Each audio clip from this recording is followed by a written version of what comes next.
Göz kapaklarımı büyük bir güçlükle araladığımda kendimi loş bir odada buldum. Üzerinde yattığım yatak eski, tozla kaplı ve ağır, kül kokan bir şilteydi. Nefes alırken burnuma çürümüş kadife ve nemli taş duvarların kokusu geliyordu. Tavanın tam ortasından sarkan oymalı bir avize, titrek mum ışıklarıyla odaya puslu bir aydınlık veriyordu. Köşedeki küçük şömine cılız bir alevle yanıyordu ve ateşin sıcaklığı neredeyse hissedilmeyecek kadar zayıftı. Odanın tek penceresinde tavandan yere kadar uzanan güveler tarafından kemirilmiş ağır kadife perdeler vardı.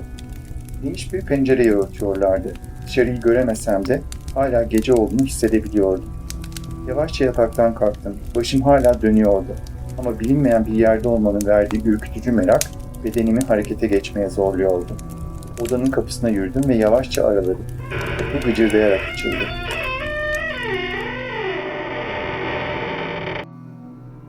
Dışarı çıktığımda sol tarafımda zifiri karanlığa gömülmüş uzun bir koridor uzanıyordu.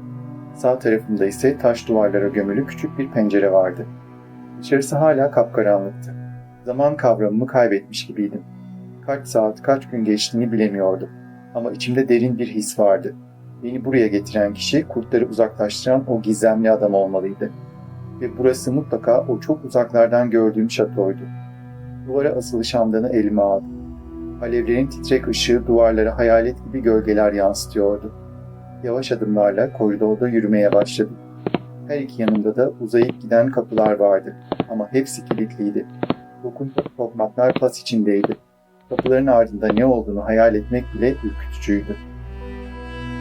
Uzun süren bu sessiz yürüyüşün ardından taş merdivenlere ulaştım. Ayak seslerim yankılanıyordu. Aşağı doğru indikçe ayaklarımın altındaki taşlar nemleniyor, ortamın havası daha da ağırlaşıyordu. Nihayet aşağıdaki büyük salona vardım. Salonun ortasında karanlığın içinden çıkmış gibi duran upuzun ahşap bir masa vardı. Üzerine çeşit çeşit yemekler, meyveler ve kırmızı şarapla dolu gümüş kadehler dizilmişti. Sanki bir ziyafet yeni bitmişti ya da birazdan başlayacaktı. Bu tuhaf mekanın soğukluğu bir yana karnım açlıktan gurulduyordu. Yavaşça masaya yaklaştım. Üzerindeki yemeklerin buharı hala tüterken kokuları midemde derin bir boşluk hissi uyandırdı. Tereddütle elimi uzatıp önceden hazırlanmış büyük bir tabağa doldurdum. Bir dilim ekmek, kızarmış et ve birkaç sulu meyve seçtim kendime. Sonra uzun masanın kenarına oturdum ve büyük bir iştahla yemeye başladım. Her lokma yavaş yavaş kendime gelmemi sağlıyordu. Ama bu sessiz ziyafetin ardında yatan gizemi içimde hissetmeye devam ediyordum. Kim hazırlamıştı bu yemeği? Nasıl hala sıcaktı? Ve en önemlisi ben burada kimin misafiriydim? Ansızın omzumda hissettiğim soğuk elin varlığı içimde bastıramadığım bir ürperti uyandırdı. Elin uzun sivri tırnakları hafifçe bedenime değdiğinde garip bir tedirginlikle karışık bir sıcaklık sardı içimi. "Yemeğinizi beğenmenize sevindim Bay Theodore Irving," dedi alçak ve tınısı kadife gibi akan bir ses. "İyice doyurun açlığınızı. Ben Kont Vlad Dracula. Mütevazı evime hoş geldiniz. Buraya esenlikle geldiniz bayım. Dilerim ki selametle ayrılırsınız. Ve umarım giderken yanınızda getirdiğiniz neşenin bir kısmını da geride bırakırsınız." Bembeyaz teni, yüzüne düşen gümüşi saçları ve yakut gibi parlayan gözleriyle karşımdaki adam tek kelimeyle büyüleyiciydi. "Teşekkür ederim kontum. Beklemeden yemeye başladığım için sizden özür dilerim. Açlığım galip geldi," dedim. Sesimde bir nebze korkuyla. "Özür dilemenize gerek yok Bay Irving. Bu sofradaki her şey sadece sizin için hazırlandı," dedim. Ve ardından kulağıma eğilerek fısıldadı. Sesi hem nazik hem de iç ürperticiydi. "Ben yemeğimi çoktan yedim." Daha sözünü bitirmeden gözlerimi ondan ayırmamış olmama rağmen bir anda masanın öbür ucunda oturduğunu fark ettim. O ana kadar yerinde duruyordu ama şimdi sanki zamanla oynar gibi bir anda yer değiştirmişti. Göz göze geldiğimizde bir an için etrafımdaki her şey sessizliğe büründü. Zaman durmuş gibiydi. Sofrada yer alan yiyeceklerin kokusu bile artık başka türlü geliyordu burnuma. Sanki yıllarca aç kalmış biri gibi hissetmeye başlamıştım. Ama bu açlık yalnızca fiziksel değildi. Bedenimde açıklayamadığım bir titreşim, ruhumda ise bastırmaya çalıştığım bir arzu dalgası vardı. Kont'un bakışları bu duyguyu daha da derinleştiriyordu. "Burada yalnız değilsiniz Bay Irving. Bu ev, duyulmayan çağrılara kulak veren bir yerdir. Çoğu zaman karanlık ve sessiz olabilir. Fakat sizi temin ederim ki sandığınızdan daha sevecen bir dosttur. dedi Kont gözlerini üzerinden ayırmadan. Demek bir sanatçısınız Bay Irving, diye ekledi Kont sesinde alaycı bir tonla. İsminizi ve çalışmalarınızı çizim çantanızda gördüm. Ne kadar da zarif işler çıkarmışsınız. Parmak ucuyla masanın üzerinde duran, yolculuğum boyunca tek yoldaşım olmuş çizim çantasını işaret etti. Evet, bir sanatçıyım gerçekten, dedim. Şarap kadehimden bir yudum daha alarak. Buraya bir müşterimin isteği üzerine gönderildim. Eski bir şatoyu bulup onun resmini yapmam gerekiyordu. Kont uzun parmaklı ve sıradan bir insana kıyasla kıllarla kaplı ellerini birbirine kenetlemiş halde dikkatle ve neredeyse sabırsız bir merakla bana bakıyordu. Kırmızı gözlerinin derinliğinde bir şeyin beni çözmeye çalıştığını hissediyordum. Ne var ki, diye devam ettim hafifçe omuz silkerek. Misafir olduğum handaki köylüler bana bu civarda herhangi bir eski şatonun bulunmadığını söylediler. Hatta bu bölgenin uğursuz olduğundan ve buraya yaklaşmamam gerektiğinden bile bahsettiler. Bu cümleyi kurduğumda sanki uzak bir anı uyanır gibi oldu zihnimde. Buraya gelişimi, karlarla kaplı ormanı, izlediğim gölgeli patikayı, korkuyla bana tekrar arabaya binmem için ısrar eden arabacıyı ve hanını terk etmem isteyen hancıyı bir bir hatırlamaya başladım. Tüm bu olaylar zincirini çözmeye çalışırken içimi saran garip bir huzursuzlukla birlikte kendi kendime fısıldadım. Ben buraya neden geldim gerçekten? Sadece bir resim için mi? Kont Drakula sofranın sağ köşesindeki sandalyesinden birdenbire doğruldu ve göz açıp kapayıncaya dek kendisini sol yanımda buldu. Hareketi öylesine hızlı ve sessizdi ki bulunduğu yeri nasıl değiştirdiğini anlayamamıştım. Bu kez bakışlarında incinmiş bir gururun soğuk parıltısı vardı. Sesi daha sert, daha derin ve neredeyse kırılgandı. O basit ve önemsiz mahlukların burası hakkında ne bilgisi olabilir ki? Dedi dişlerinin arasından süzülen bir öfkeyle. Bu şato yüzyıllara meydan okumuş, zamanı sessizce yenmiş bir yapıdır Bay Irving. Asil kanım bu topraklarda sizin tahayyül edebileceğinizden çok daha uzun bir süredir varlık gösteriyor. Ve ben de öyle. Konuşurken bir adımda yeniden masanın öteki yanına geçti. Uzun pelerini yere sürtünerek dalların arasında gezinen huzursuz bir rüzgar gibi hışırdayan bir ses çıkardı. Yüzü şöminenin loş ışığında alabildiğine zarif ama bir o kadar da tehditkar görünüyordu. Devam etti. Bu kez ses tonu daha kontrollü ama içinde derin bir sahiplenme taşıyarak. Evet, belki evim yaşlıdır ama yaşlı olan her şey çirkin değildir bayım. Siz de göreceksiniz. Aksine, zaman güzelliğe dokunduğunda ona başka bir zarafet katar. Benim için burada kalıp bu şatoyu resmetmeniz büyük bir onur olurdu. Çünkü sizin gibi bir ustanın fırçasından çıkan bir resim, bu yerin ölümsüzlüğüne hiç şüphesiz hayat verecektir. Sözleri hem bir davet hem de bir emir gibiydi. Aramızda görünmez bir anlaşma kurulmuştu sanki. Ben gölgelerle örülü bu şatoyu resmedecektim ve o da geçmişin hayaletlerini benimle tanıştıracaktı. Ama henüz farkında olmadığım şey bu anlaşmanın bedelinin ne olacağıydı. Kont birdenbire hemen arkamda beliriverdi. Bu hız karşısında irkildim fakat bir anda dikkatim başka bir yöne doğru kaydı. Kont'un bakışları önümdeki duvarda asılı duran eski bir portreye kilitlenmişti. Tablodaki genç adam inanılmaz bir biçimde Kont'un kendisine benziyordu. Oysa resmin en az birkaç yüzyıllık olduğu her halinden belliydi. Bu genç adam ne kadar da size benziyor Kont'um, dedim hafifçe çekinerek. Soyunuzdan biri olmalı, öyle değil mi? Sözlerimle birlikte Kont'un duruşunda hafif bir gerginlik sezdim. Hemen arkamda durduğu için onu göremesem de varlığı son derece belirgindi. Bedeninin sırtıma değmesiyle birlikte içimi belli belirsiz bir ürperti sardı. Cevabını duymak için yüzüne bakmak istediysem de onu rahatsız edecek bir söz söylemekten çekindiğim için bakışlarımı hızla portreye çevirdim. Evet, dedi alçak ama tok bir tınıyla titreşti sesi havada. O resimdeki benim hatamdır. Bir zamanlar bu kaleyi Osmanlı akıncılarına karşı canı pahasına savunan yiğit bir savaşçıydı. Soyumun onurlu temsilcilerinden biri. Aynı zamanda bana en çok benzeyen. Cümlesini bitirirken kendini yavaşça geriye çekti. Adeta yaklaşırken istemsizce aştığı sınırı yeniden çizmek istermiş gibi.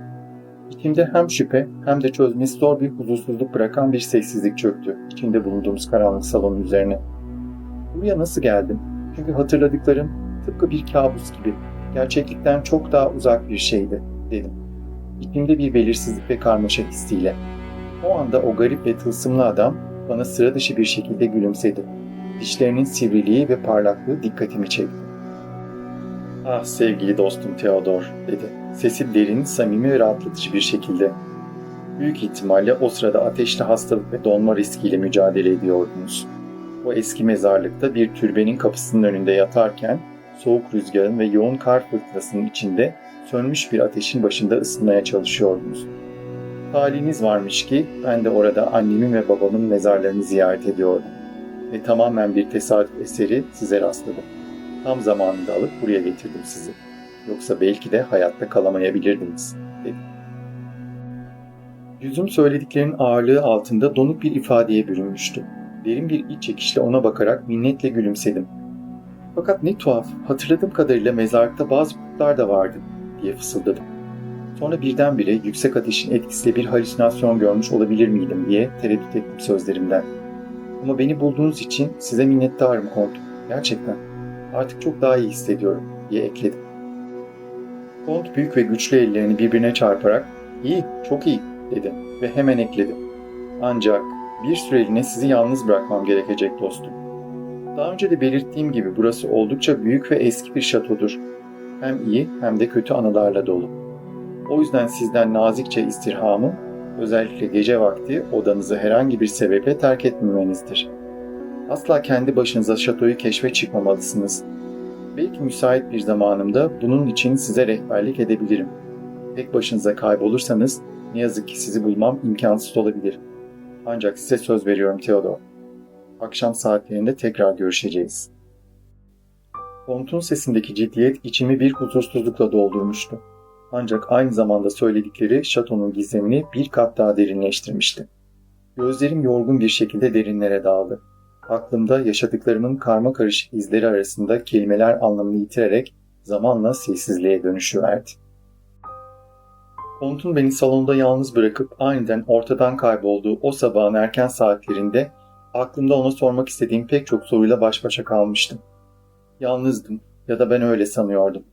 Derin düşünceler içinde kaybolmuşken bir süre sonra şatonun içine bir yerlerden, sanki uzaklardan gelen iniltiler, fısıldamalar ve hıçkırıklar duyduğuma emin oldum. Ancak bu garip seslerin kaynağını bir türlü bulamadım. Bir süre sonra bu seslerin yalnızca rüzgarın taş duvarlar arasında yankılanarak yarattığı ürpertici bir yankıdan ibaret olduğuna kanaat getirdim. Ancak içimde bir boşluk ve huzursuzluk yalnızlığımı daha da derinleştirdi. Bir şeylerin yanlış olduğuna dair içimde yoğun bir his bıraktı. Çizim çantamı alıp dışarı çıkmak için bir yol aramaya başladım. Sadece şatonun dışına çıkıp sabahın erken saatlerinde ilk eskizlerimi yapmak istiyordum. Ancak ne kadar uğraşsam da bir çıkış yolu bulamıyordum. Bazı koridorlar o kadar karanlıktı ki kandilin ışığına bile güvenerek adım atmakta tereddüt ettim. Ya mumlar sönerse diye korkuyordum. O zaman tamamen karanlıkta kalacak, belki de geriye dönüş yolumu asla bulamayacaktım. Gün boyu kaleden dışarıya açılan bir yol aradım. Ama tüm çabalarım sonuçsuz kaldı. Her köşe başı, her koridor ve her kapı beni daha derin bir labirentte hapsedecek gibi görünüyordu. Gittikçe içimde bir sıkışıklık ve korku büyümeye başladı. Bir çıkış umudu her geçen dakika biraz daha siliniyor, adeta ben de o yitip giden umutla birlikte kalenin gizemli duvarları içinde silinip kayboluyordu. Sonunda dönebileceğim tek yer sabahın erken saatlerinde uyandığım odaydı. Gün boyunca koridorlar arasında dolanıp durduktan sonra açabildiğim hiçbir kapı dışarıya açılmamış, hiçbir merdiven beni kalenin dışına çıkaramamıştı. Yorulmuştum ama yatağa uzandığımda gözlerimi kapatmak ne mümkündü. İçimde garip bir huzursuzluk vardı. Uykuyla uyanıklık arasında gidip gelen bir gerilim. Odanın tek penceresinden dışarı baktım. Karla örtülü dağların ardında ağır ağır kaybolan kızıl bir güneş göz alabildiğine uzakta sonsuz bir hüzün bırakıyordu gökyüzünde.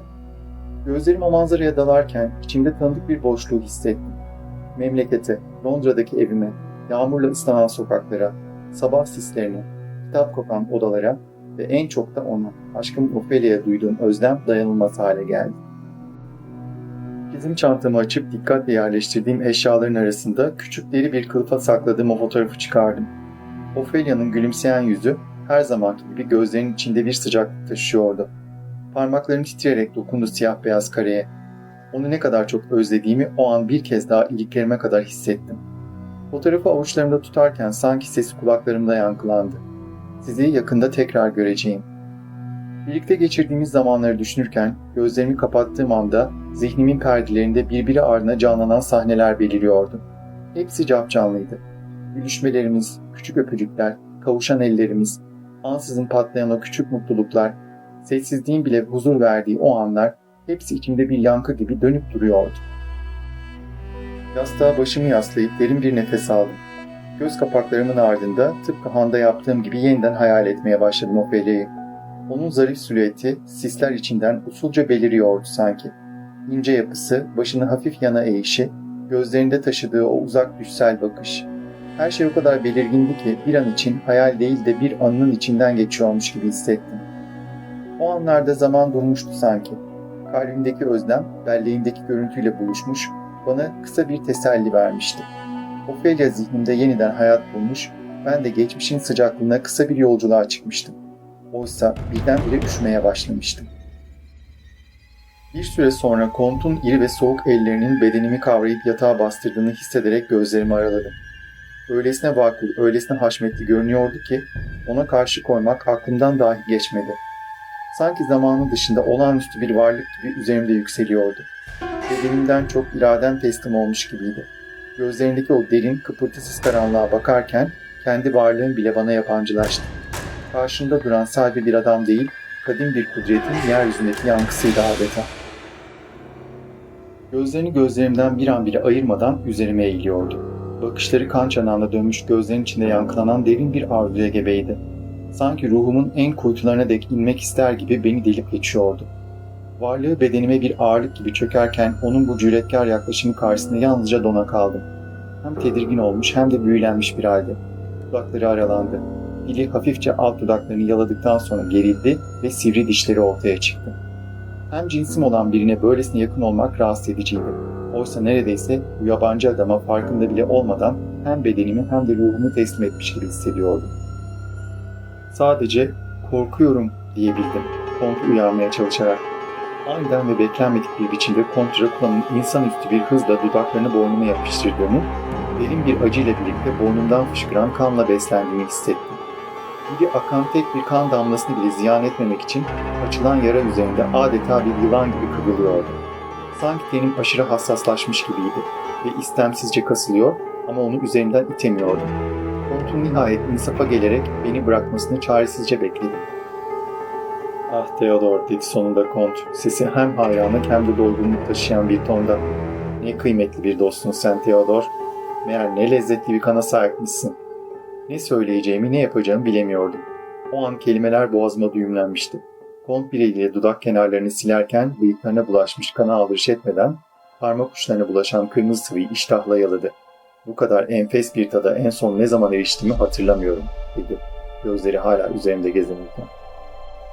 Gözüm bir an yatağın ucuna ilişti. Ophelia'nın fotoğrafı olan bitene kayıtsız bir gülümsemeyle şahitlik ediyordu sanki. İçimde yükselen ani bir utanç ve koruma içgüdüsüyle küçük fotoğrafı hızla elime alıp çizim çantamın içine yerleştirdim.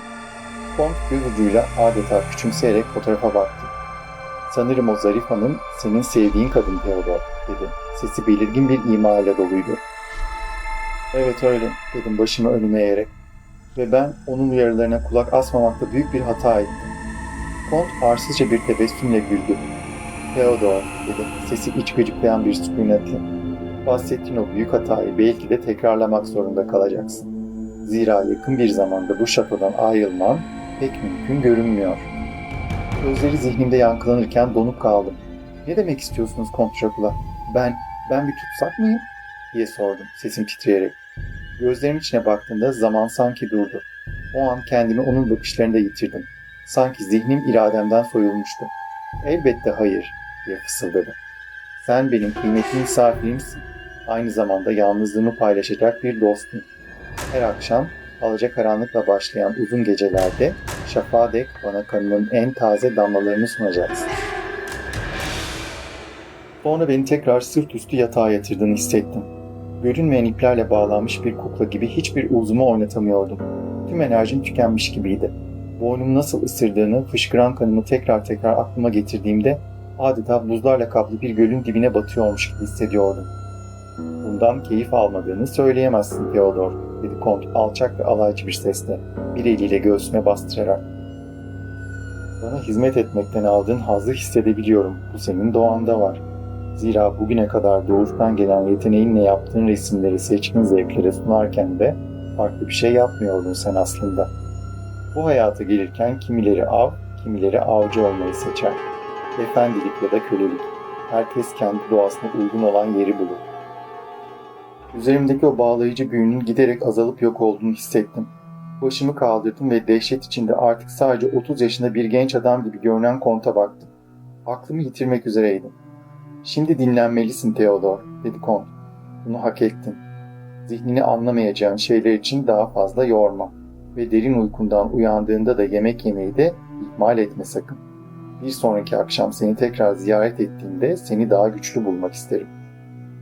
Gözlerimin rızam olmadan kapandığını hissettim. Adeta görünmeyen eller beni yalnızca ebedi bir karanlığın ve sessizliğin hüküm sürdüğü bir alemin içine itivermişti. Sonunda tekrar kendime gelebildiğimde gün çoktan öğleyi bulmuştu. İçimde tarif edilmez bir açlıkla hızla yemek salonuna indim. Ne yediğimi fark etmeksizin neredeyse açlıktan kudurmuş vahşi bir hayvan gibi aceleyle karnımı doyurdum. Ardından umutsuzca bir çıkış yolu aramaya başladım. Şatonun her koridorunu, her kapısını denedim. Fakat hepsi sıkıca kapalıydı. Bazılarını tekmelemeyi denedim ama gücüm yetmedi. Sanki tüm kaslarım yorgunlukla sönmüş, iradem ellerimden alınmış gibiydi. Zaman yavaşça kuytulara inen bir sis gibi ağır ağır akarken umutsuzluk yavaşça içimi kemirmeye başladı.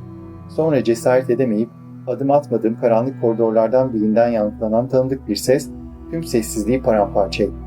Kont'un sesi derin taş duvarlarda yankılanarak ruhuma kadar işledi. "Odana dön Theodor. Az sonra seni ziyaret edeceğim. Umarım ki karnını güzelce doyurmuşsundur. Çünkü birazdan sen de beni doyuracaksın." Bu sözleri işitir işitmez bedenim sanki görünmez iplerle çekiliyormuş gibi kendi iradesi dışına hareket etmeye başladı. Merdivenleri bir bir çıktım. Adımlarım ağır ve kaçınılmazdı. Sonunda odamın kapısına vardım. Bu böyle sürüp gitti. Günler, haftalar, belki de aylar boyunca aynı döngü tekrarlandı. Zaman duygum çoktan yitip gitmişti. Bedenim konta hizmet etmenin verdiği acı ve haz arasında salınan o tuhaf çelişkiye alışmıştı artık.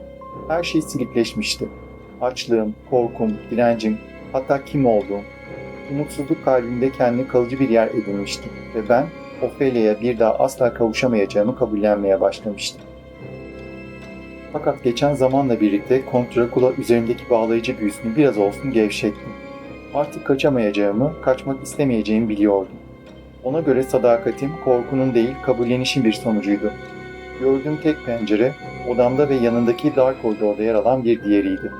Her ikisi de dik ve uçurum gibi bir yamaçtan başka bir şey göstermiyordu bana. Aşağı inmeyi denemek bir seçenek değil, yalnızca ölümün bir başka sureti olurdu.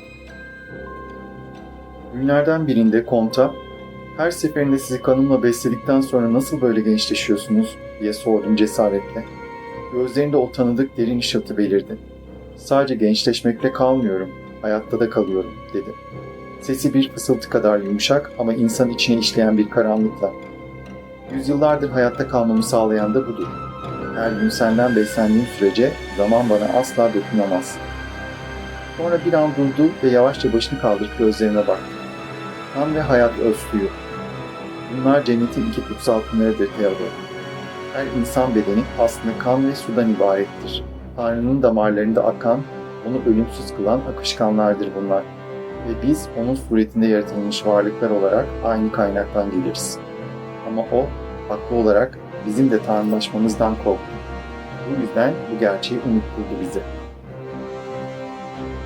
O an içimi tarifsiz bir soğukluk kapladı. Kont sözlerine devam etti. "Bak bana Theodor, ben neredeyse 400 yılı geride bıraktım. Zaman benim için akmayı bıraktı çünkü Tanrı'nın insandan gizlediği hakikati öğrendim." Sessizce başımı eğip sordum. "Peki bu hakikati nasıl ve nereden öğrendiniz?" Gözleri uzaklara dalarken sesi geçmişin tozlu labirentlerinden çıkıp geliyormuş gibi titredi. "Bu kadim bilgi bana doğudan ulaştı. Mezopotamya'nın unutulmuş tanrısı Enki'den miras kaldı. O toprağı kendi kanıyla, kendi öz suyuyla bereketlendirdi. Böylece yeryüzü onun dokunuşuyla bir cennete dönüştü. Yaratılmış olanlar onun sunduğu bu kutsal topraklardan filizlenen bitkiler ve onları yiyen hayvanlarla beslendi. Onun sayesinde varlıklarını sürdürdüler. Enki onlara sadece hayat vermekle kalmadı. Nihayetinde kendi hayatını da onlara sundu. Ama insan, nankörlüğünün ve ihtirasının kör karanlığında ilahi kudreti unuttu ve sonunda kendisini var eden yaratıcısını öldürdü. O zamana dek böylesi unutulup gitmiş bir tanrıdan hiç haberdar olmamıştım. Fakat Kont'un anlattıkları öylesine bir tutarlılık taşıyordu ki içimde bir yankı buldu. Sözlerini sürdürdü. Bu kadim bilgelik zamanın tozuna karışsa da asla yok olmadı. Akdeniz'in çevresine serpilen tüm eski medeniyetlerin efsanelerinde hala yaşamaya devam ediyor. Bilginin kendisi de ölümsüzdür. Ve ben bu sırrın kapısını Osmanlı zindanlarının karanlığında karşılaştığım pek kudretli Mısırlı bir büyücü sayesinde araladım. O bana yalnızca kara büyüyü değil, unutulmuş bir çağın yankılarını da fısıldadı. Yüzünü yeniden bana çevirdi. Gözlerindeki parıltı artık karanlık değil, sanki bir çağrının ışığıydı. Theodor, insanlar benden bir canavarmışım gibi bahseder. Karanlık masallarının içine hapsederler. Oysa ben yalnızca ölümün zincirlerini kırmak, zamanın karşısında eğilmeyen bir varlık haline gelmek istedim. Bunun bedeli birkaç sıradan köylünün yitip giden hayatıysa, bu bana göre acımasızlık değil, kaçınılmaz bir dengedir. Çünkü ölümsüzlüğün yolu her zaman kanla çizilmiştir. Daha önce de anlattığım gibi, bu hayata gelirken av mı yoksa avcı mı olacağımızı biz seçeriz. Seni ilk gördüğümde bir kurban değil bir istisna olduğunu hissettim. Sana avım olarak değil, çırağım olman için yaklaştım. Zira şimdiye dek bana senin kadar derin düşünen, böylesine doğru ve cesur sorular sormaya cesaret eden başka hiç kimseyle karşılaşmadım. Peki ya beni bulduğunuz gece o mezarlıkta gördüğüm kurtlar? Diye sordum cüretkar bir şekilde. Onlar da benden önceki çıraklarınız mıydı? Kont boynumu kavrayıp sanki oracıkta kırmak istermiş gibi kendine doğru çekti. Söyleyeceği hakikati daha yakından ve anlaşılır şekilde duymamı istiyordu. Onlar sadece bendeki gücün peşindeydiler Theodor. Duygularımı bir anahtar gibi kullanarak o güce ulaşmaya çalıştılar. Sevgimi bir lütuf değil bir zaaf olarak gördüler. Tıpkı senin Ophelia'nın da gördüğü gibi. Sana ait olduğunu sandığın o zarif suret, sana duyduğu aşkla değil, senden alabilecekleriyle ilgileniyordu. Çünkü kadınlar sevgiye nadiren minnet duyarlar. Ama güç karşısında her zaman zayıftırlar. Kadınlar sahiplenmek, köleleştirmek, o gücü kullanmak isterler. Ophelia'nın benim gibi sıradan bir ressamdan hiçbir çıkar beklemediğine tüm kalbimle emindim. Onun sevgisi ne şöhret ne de servetle besleniyordu. Kont onun hakkında yanılıyordu. Ama bunu ona söylemek, sanki ağzından dökülecek her kelimeyle onu kızdıracak ya da karanlık bir sırrın kapısını aralayacakmışım gibi susmak zorunda kaldım. O kadınların her birini öylesine büyük bir sevgiyle sevdim ki, onlara geceye ait bir varlık olmayı, karanlığın getirdiği özgürlükte nasıl sonsuza dek genç ve güzel kalabileceklerini öğretmek benim için bir görev değil, neredeyse kutsal bir sanata dönüşmüştü. Zira gecenin sessizliğinde doğan o yeni benlikler, ışığın zincirlerinden kurtulmuş, hayal bile edilemeyecek bir zarafetle yeniden doğuyorlardı. Şatonun dışında kurtlar yeniden ulumaya başlamışlardı. Dinle Theodor, ne de tatlı ve hüzünlü bir ezgi bu. Onlar bir zamanlar benim hem aşkım, hem dostum, hem çocuklarımdı. Onlara kızsam da cezalandırsam da hala her birini seviyorum.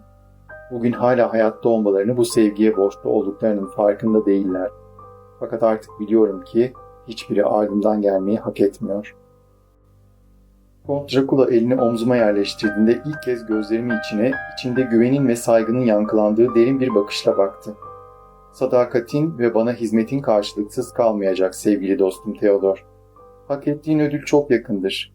Unutma, bir erkeğin güvenebileceği en iyi dostu yine bir başka erkektir, dedi.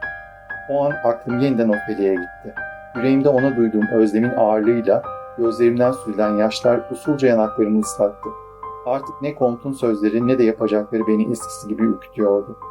Ona sakin ama kararlı bir sesle cevap verdim. Biz dost değiliz Kont'um. Dostlar birbirlerini tutsak etmezler. Kont Dracula dudaklarının kenarında her zamanki o tüyler ürpertici tebessümle gözlerini gözlerimden bir an bile ayırmadan yanıtladı. Yanıldığını anlayacaksın Theodor. Her gece olduğu gibi o gece de boynumu usulca yana çevirerek kendimi ona teslim ettim. Dişlerini derime geçirip kanımla beslenmesine yeniden izin verdim. O doyumsuz bir iştahla içime işlerken ben gözlerimi kapamış, zihnimde ruhumun ve kalbimin hala tek gerçek sahibi olan Ophelia'ya sığınıyordum. Şüphesiz, dedi Kont, sesinde hem acıma hem de kibir barizdi. Ophelia'nın sana sunduğu gelip geçici hazları sana sunamam. Fakat zamanla göreceksin ki onun sana yaşattığı o önemsiz dünyevi zevkler benim vaat ettiğim ölümsüzlüğün gölgesine yitip gidecek. Sonra sağ elini kaldırarak sivri tırnaklarıyla avuç için derin bir çizikle yardı. Kanı yavaşça akarken elini nazik fakat kararlı bir hareketle dudaklarıma bastırdı. Ağzımın içine dolan buz gibi soğuk ve metalik tadı bastırmak için direndim. Fakat iradem içimde giderek büyüyen karanlık bir meraka yenik düştü. Odadan çıkmadan önce Kont gözlerimin derinliklerine bakarak şöyle dedi. Yarın gece sana çok özel bir hediye vereceğim Theodor dostum. Eminim ki bu hediyemi fazlasıyla beğeneceksin. Ardından yüzündeki o alaycı gülümsemeyle arkasına bile bakmadan kapıdan çıkıp karanlığa karıştı. Yatakta kalamadım. Yavaşça doğrulup pencereye yürüdüm. Biraz temiz hava almaya ihtiyacım vardı.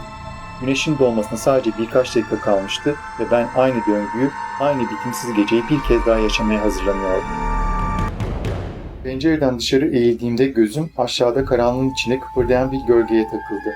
Ne olduğunu anlamak için biraz daha öne eğildim ve dehşetle gördüm ki Vlad, şatonun dış duvarlarından aşağı, devasa bir yarasa gibi tutunarak iniyordu.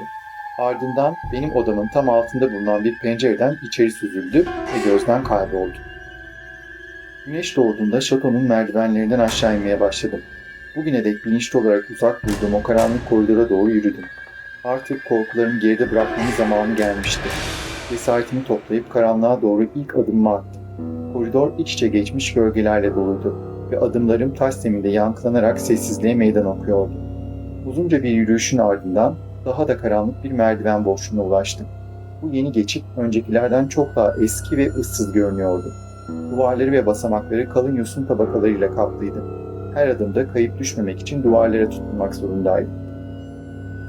Orta kısım uçurum gibi karanlık bir boşluğa açılan bu daracık spiral merdivenden düşmek, sonsuz bir çukura yuvarlanmakla eşdeğerdi. Sonunda dar geçip küçük bir odaya açıldı. Odanın karşı duvarında ağır görünümlü paslı bir kapı vardı. Tereddütle yaklaştım ve yavaşça ittiğimde kapı gıcırdayarak aralandı. Tam o sırada içeriden zayıf ama yürek burkan bir fısıltı duyuldu. "Ne olur, yardım edin efendim, lütfen yardım edin."